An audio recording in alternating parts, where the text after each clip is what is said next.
I was on the call the other day with a very famous actor that most people listening to this would know. He just cannot come into Bitcoin. He got hung up with some money and did all his banking with a centralized authority and lost it all. But he blames Bitcoin. Now, I think he's blaming the wrong boat. When do you know you have missed the boat? Man, this is a really, really important question. I am asked all the time. It is amazing to me how many people still think they have missed the boat on Bitcoin, but we can get to that later. How do you know you've missed the boat? Now, this question was created by my one and only Samuel Arms. And my answer, and you guys should know that we don't really do a lot of prep for this. He just kind of hits me with all these questions that he wants to know. And my job is to do the best I can. I'm not sure that I've ever missed. I know that sounds really crazy, but one thing is, I think it's interesting to me that no one ever asks, hey, am I too early? No one ever asks, hey, could I be here too early, right? You're asking, hey, have I missed the boat? What if you're too early on the boat? What if, I think I've been too early to Bitcoin. Literally, I'm telling you, I think I was too early to Bitcoin. I didn't understand enough of it. You have to have an experience with it. I don't think this is a theoretical or philosophical game. Very difficult to play with, to understand Bitcoin from the sidelines. I think having Bitcoin in a wallet, having Bitcoin on an exchange, and having ETFs, you don't need all three of those, but most certainly having Bitcoin on your own controlled wallet or access is massively educational for most users. Most certainly has been for me. Moving money from Bitcoin into anything else is a staggeringly different experience that takes time. I wonder, but I do think there are I know people that bought Bitcoin at $300 that have never bought any more Bitcoin. Now, I think they've missed the boat completely. Now, if they have 30,000 Bitcoin at $300, I'm sure they're going to be fine. But they could have been one of 10 on planet Earth. Okay, that's the truth. They could have been. Talk about miss the boat. The boat of all times was missed. If you could have bought $300 Bitcoin, say you do that 10,000 times, that's $3 million. And then you're not buying Bitcoin all the way up. See, that's a bad trade. I got to tell you, that is just a bad trade, especially when you knew everything. But to my point, it might have been so early for them. They're sitting on 20, 30,000 Bitcoin. They can't get out. They have so much Bitcoin. They don't even know there's no liquidity in those markets. This is why I encourage people to just remove 2008 to 2016. I don't think the first two halvings are meaningful. Really, I do not think they're meaningful. They most certainly are not a test case for volume. They are most certainly not a test case for institutional money and the way institutional money thinks differently than crypto bros. So I take 2016 to 2024, 8 years. That's when I started buying. It doesn't make it right. I didn't pick 2016 because I bought it. I basically looked at 2008 to 2012 and went, well, there was no volume there. The price of this stuff was 25 cents. And then 2012 to 2016, okay, you started getting some volume. Now you have the Roger Veers of the world. You're starting to get, all kinds of different circus shows inside of Bitcoin, tribal events, Ethereum breaks apart, Bitcoin Cash. You have all these inner fights. See, for me, that's early. I couldn't get involved with it then. I'm like, man, that's risky. I was never going to deploy tens of millions of dollars. Now we have an industry. I look at 2016, what happened? 2016 to 2021, we spent 5 years getting all of the banks into play.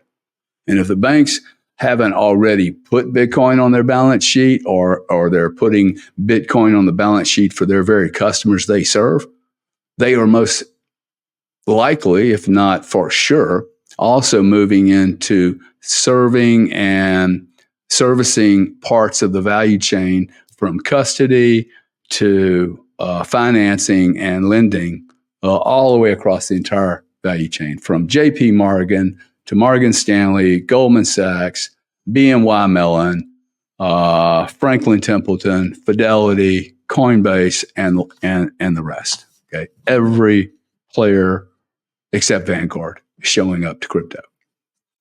You have the regulatory environment in the last 5 years that has been, compared to the first 8 years, it's crystal clear skies for 80,000 feet. I mean, come on. We have so much more clarity today. We have a Treasury document from the United States as to how crypto is going to be treated. We have a FASB rule that goes to effect January the 1st, 2025. That was worked on for 2 or 3 years.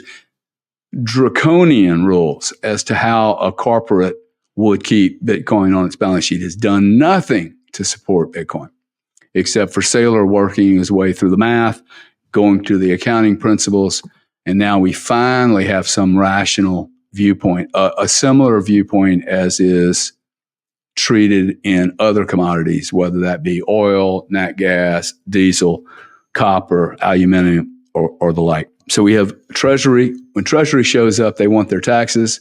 We have the SEC has been fumbled their job so poorly, really showed that the United States is a weaponized government. It's not really a free government. It's actually picking winners and losers. But this is good. Bitcoin has shown the whole world that we don't have a regulatory body that's neutral. We have a regulatory body that's picking winners and losers.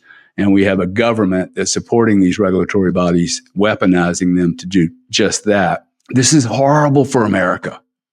Okay? You want to talk about being missing the boat? America is going to miss the boat by not leading innovation here. Again, now, I believe that you can be too early. Okay? I know a lot of guys that invested in companies in 2000. They lost everything they have. I know guys that built companies in 2000. And they lost everything they had because they thought they were going to take on everyone. AOL. AOL hadn't done so well either, right? Just because you're a big company doesn't even mean you can miss the boat. You can miss the boat in so many ways. Missing a boat that's taking off and you fall on your face and end up in the prop is missing the boat.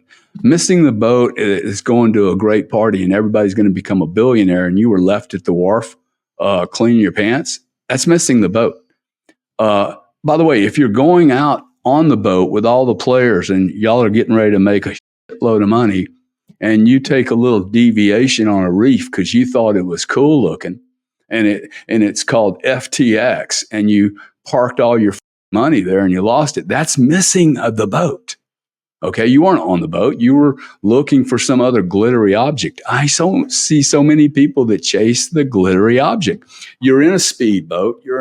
You're hanging out with me. I'm disciplined. And then you got to like swing your head over here and look at the little tiny boat that's flying down the road, but it has no fuel left, man. Okay, it's going faster than I'm going. It can do cool little turns. It's got a chick in a bikini on it. Okay, and the CEO went and rented a super yacht. Okay, but they don't own anything. Okay, all they did was suck you into the glitter. Disciplined people stay in their boat. They don't miss it, dude. They make their boat work for them, okay? And that means you have to have exit strategies. You have to think, hey, what if there's not enough water here? What if I don't have enough fuel? What if the journey's longer than I thought? What if the fish aren't biting at the 50-mile mark and I only have 70 miles worth of fuel? Like, people don't think about this stuff, right? Missing the boat, I have never been late. Seriously. I don't think you can be late, okay? I have never started a business. Now, people will laugh at me and go, wait, because you're not creative. Okay, well, come hang out with me for a week or two and tell me that. But I have never started my own business with my own idea. Shame on me, right? Why would I? I saw other businesses, other guys with ideas, and they're like, hey, we're gonna deregulate nat gas and power and crude oil, and we're going to control the market and build a $60 billion company. They didn't do that. They started a business, thought they could make a little money, and then it blew up. Okay. And then I joined them. All the people they had originally hired, there was, when I joined Natural Gas Clearinghouse, there was 12 commercial people. There's probably 40 or 50 people there, right? And it's funny the way I look at it. Well, there was only 12 commercial people. That's the only people that matter to me. Like the rest of the company literally is funded from the commercial guys. These guys are hunters. They're out shooting. I don't have to like them.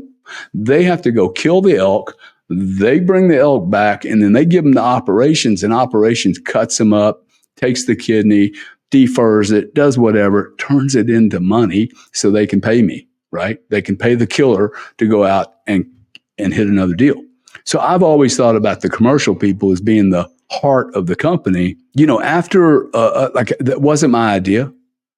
But what was their idea? Their idea was to base level that company with very, very standard blue chip kind of people. This is a mistake that is so often made by entrepreneurs when they're just launching. They go to the very industry they're going to stick their beak into, that they're trying to monetize, and then they go hire experts from that industry, which often works. Well, I shouldn't say often.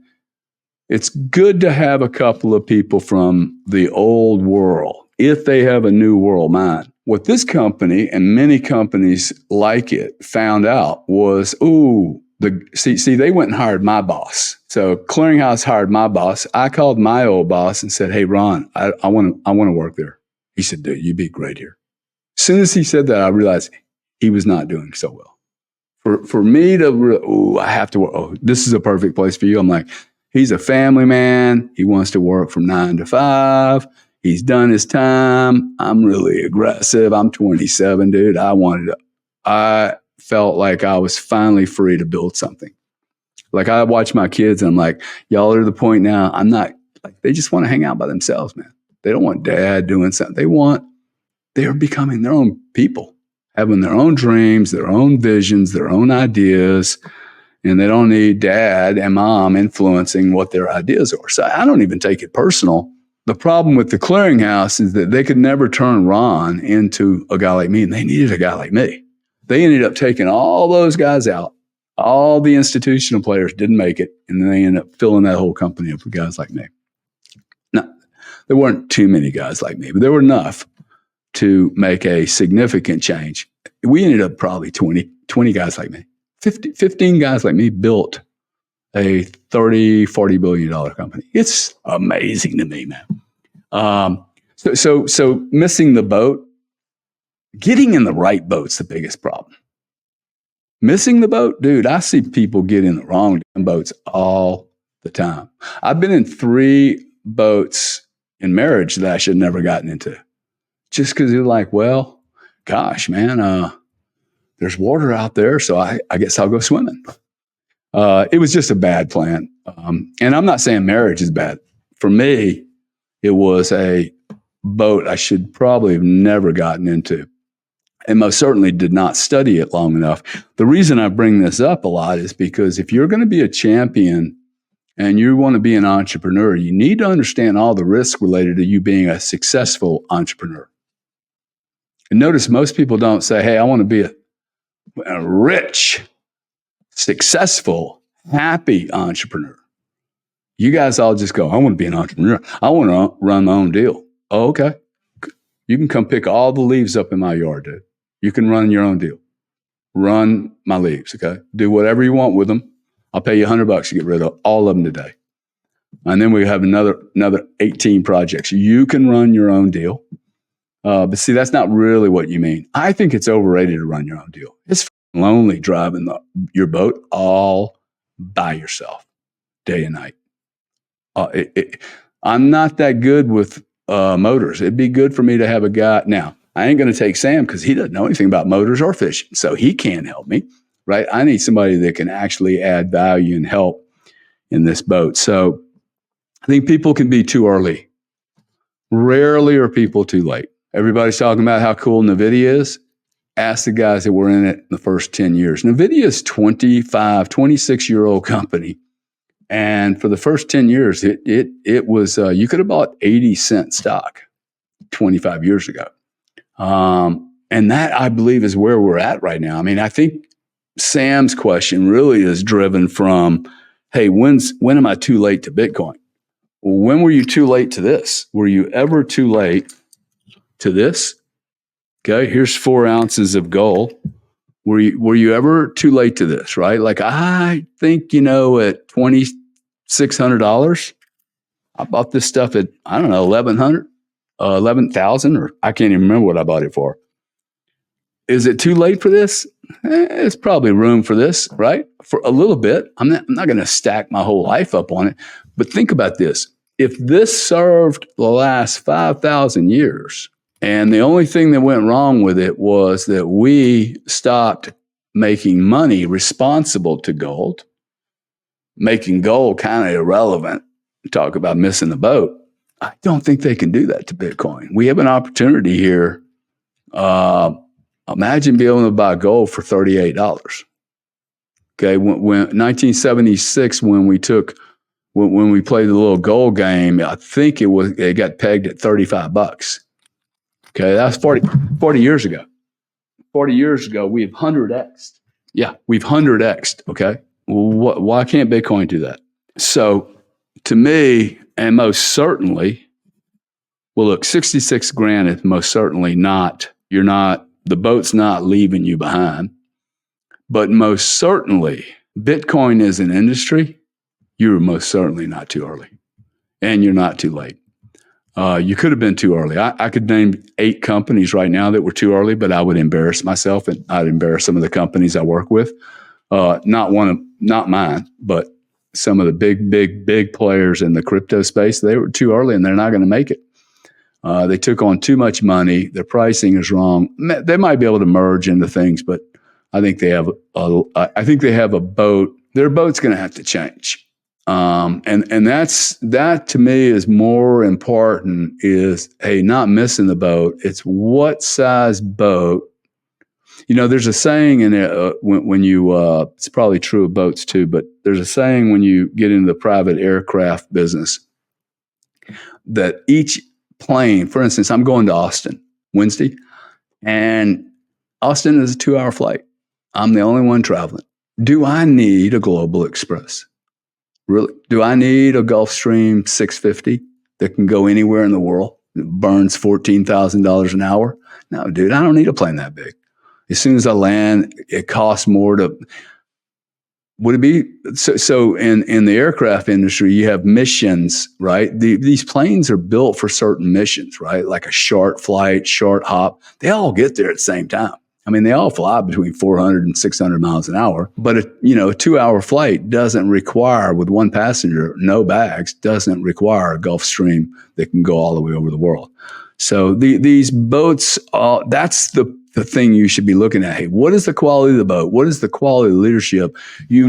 Especially when you're going into these new industries, you have to have a team of people that are very, very agile, that they're very disciplined, but they have exceptional perceptions and understanding of the market, the overall market. These are the people that make it. The people that don't make it are the short-sighted scammers, bullshit artists, the Machinskys, the Celsiuses of the world, who never intended to build anything proper. Theirs was always going to be the coke trade, right? So you ended up doing business with. I was on the call the other day with a very famous actor that most people listening to this would know. You've seen his stuff, and he just cannot come into Bitcoin. And the reason he can't come into Bitcoin is because he got hung up with some money and did all his banking with a third party, a centralized authority, and lost it all. And but he blames Bitcoin. Now, I think he's blaming the wrong boat. He got lazy, put all his money with Voyager. Yeah, Voyager, lost every dollar. Had nothing to do with Bitcoin. Not anything. If he would have had Bitcoin in self-storage, assuming he didn't lose his data, he would still have his Bitcoin. So getting him off that, though, see, he has he has basically made a decision that Bitcoin is that firm, right? That basically stole the money for Vanguard, not Vanguard, Voyager. You know, so he got stung by Voyager, but for him it's all crypto.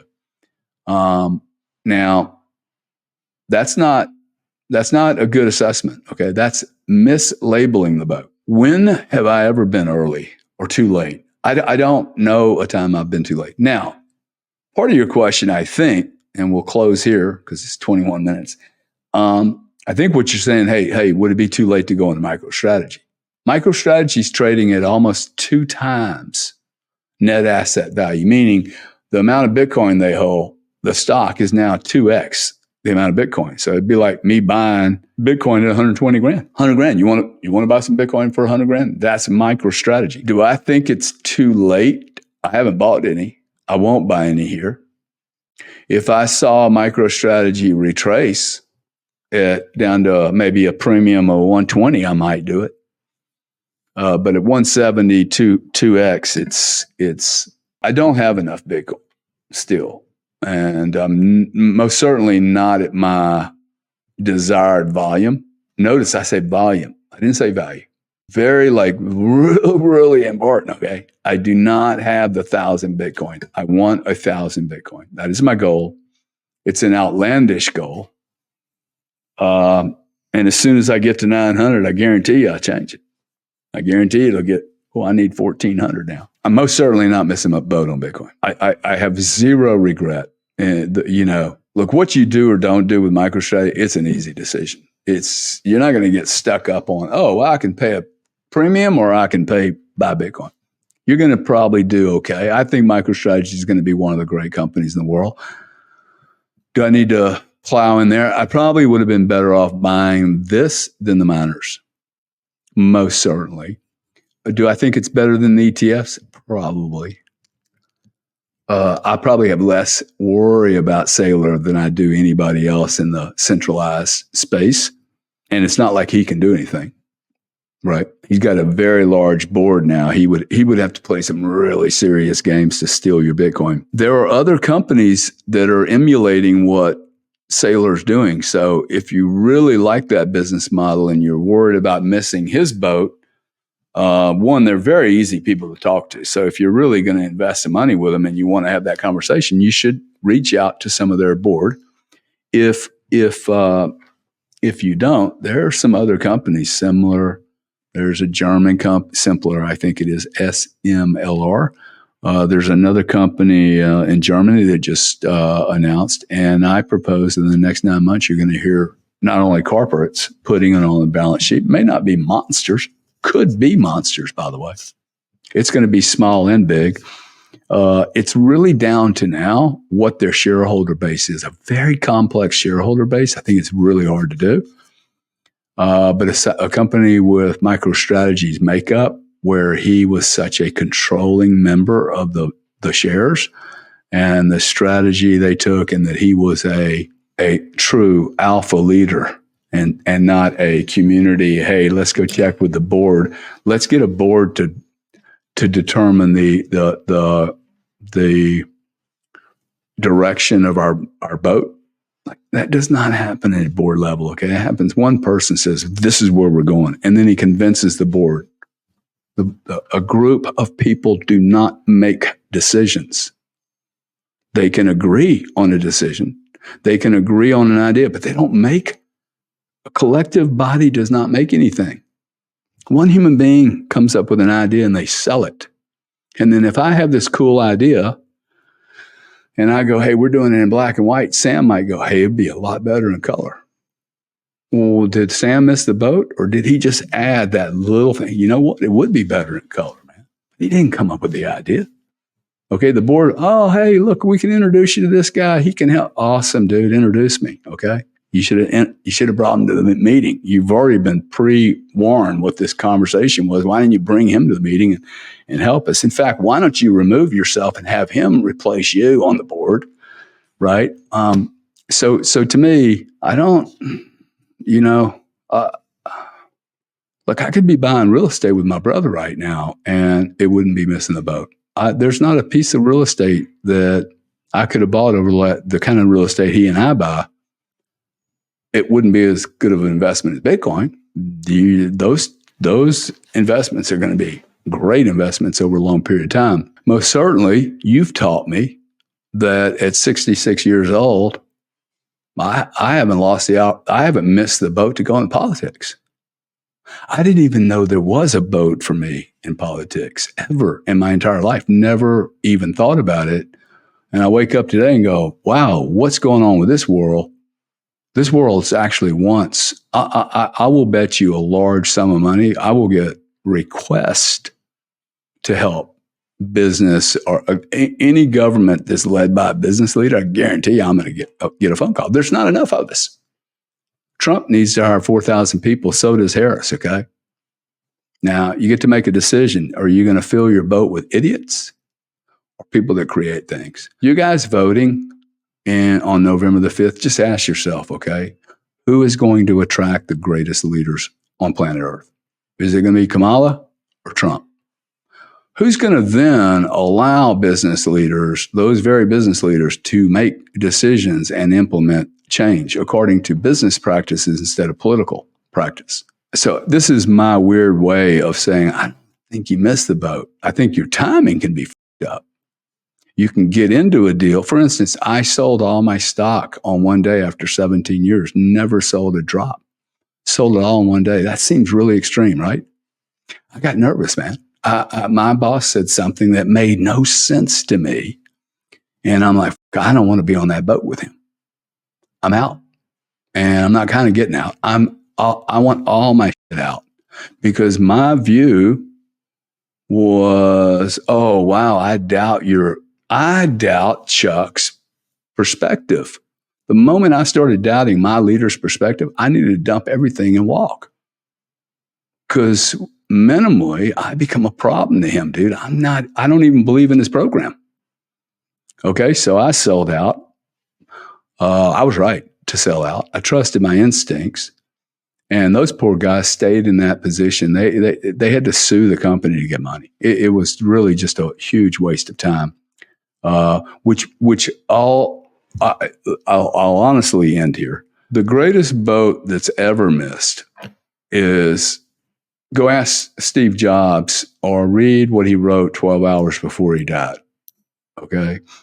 I have yet to meet any human being laying on their deathbed who said that they needed more. They missed the boat. You know what they missed the boat on? They missed the boat on talking to their kids. They missed the boat on being nice to their wife. They missed the boat on being a good human being and doing things that had great value. Steve Jobs' last letter is so disturbing to me that more business leaders don't talk about it. They only talk about his genius. You know what? He died a sad man, regretting the life he led because it was all about the business and it wasn't about the human boat, right? The interaction with other human beings. So to me, those are the really valuable things. I do not want to go to my deathbed rich and upset and like, wow, what boat did I actually end up getting into? A boat just full of numbers. That's not valuable to me. Just wrapping together the whole conversation between value and missing the boat. Go after it, man. You know, you get to always change directions. If you're in the wrong boat and the seas get too high, you can channel it back in. It's not pivoting is really, really important. Like it would be very easy to say, hey, look, I'm going to stay in this boat, but it's the wrong decision. You just might be going 2 degrees in the wrong, I have been in many boats where you're like, man, this water's rough, right? We just had to deviate a little bit. I never get the business right from the first time. It's always on the iteration. Oh, I know more 6 months later. So at least I'm in the boat. I'm in the boat, flopping around, seeing what's going on. So anyway, it's you want to get in a boat, most certainly. You don't want to just watch everybody. And that's probably a good question to ask yourself. Am I in the boat that I actually want to be in? Am I in the water? And this is why I think figuring out what you want to do with your life is more important than timing. Way more important. And most importantly is what don't you want to do with your life? That will help you with all your timing issues. I'll end with that. Thanks a lot, guys. It's a really good conversation. I would love to have a conversation with other people, like investors. I think they'll tell you the same thing.